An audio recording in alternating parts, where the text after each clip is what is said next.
Maganda nung araw. Maglakad at naturuan ako ng magulang ko, nangingisda na ako. Hanggang ngayon. Dito magkapaka lang, kikita ka, maginhaba ang buhay. Eh ngayon, marami po kami nahuli. Marami po kami nahuli bangus, talaba, tapos hipon. Yun nga po magandang buhay namin nung araw. Masaya kami, parang paraiso. Nung inano yung airport na yan, wala na. Kawawa naman po yung mga anak ko kung walang tutuloy yan. Wala na po kaming kabuhayan. Hindi lang kabuhayan. Inilayo nila yung mga tao sa paghahanap buhayan. Anong buhay ang naghihintay sa may amin dito?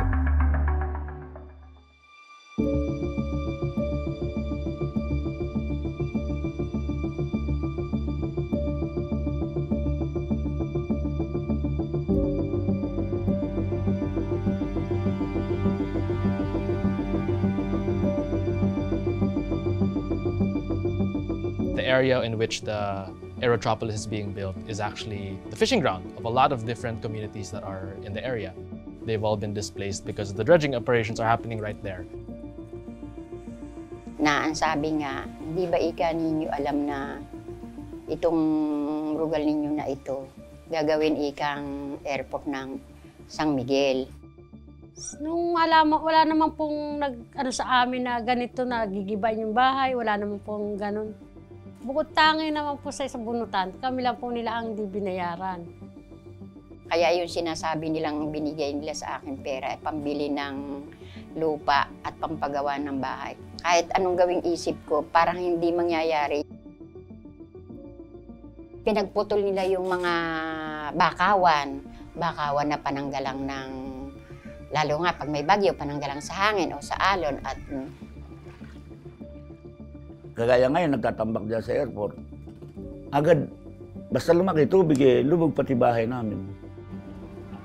Nag-aaral mga anak ko. Hindi po makasakay ng bangka dahil sa sobrang alon.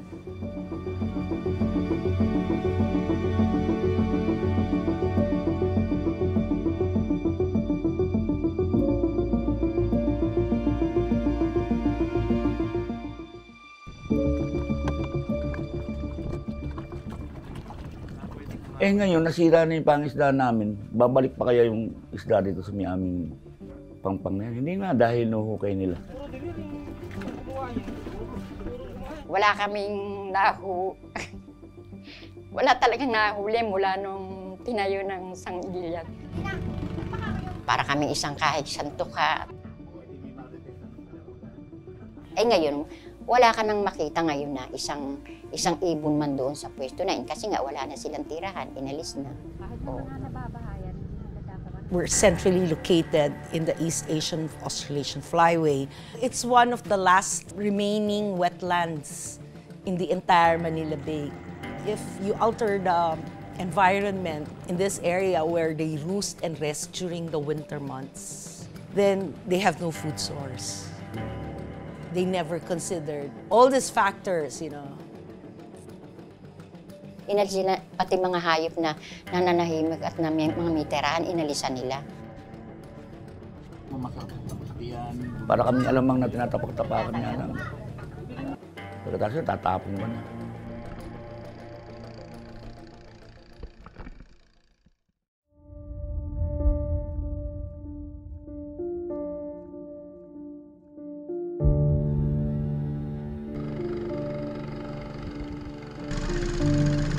Elements of the Coast Guard as well as private guards have been harassing the fisher folk. Visits from police, ununiformed personnel. There were posters thrown over the gate which were red tagging progressive organizations.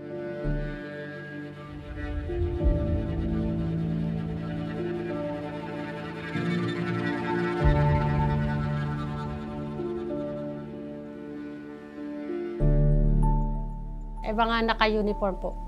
Sa loob po ka na sila isang linggo to 2 araw po sila nagpupunta. Mga nasa 10 pong mga sundalo. Yung lugar po kasi namin, Nababalita po kasi daw nung araw yan na anuhan po, dagsaan po daw ng mga NPA.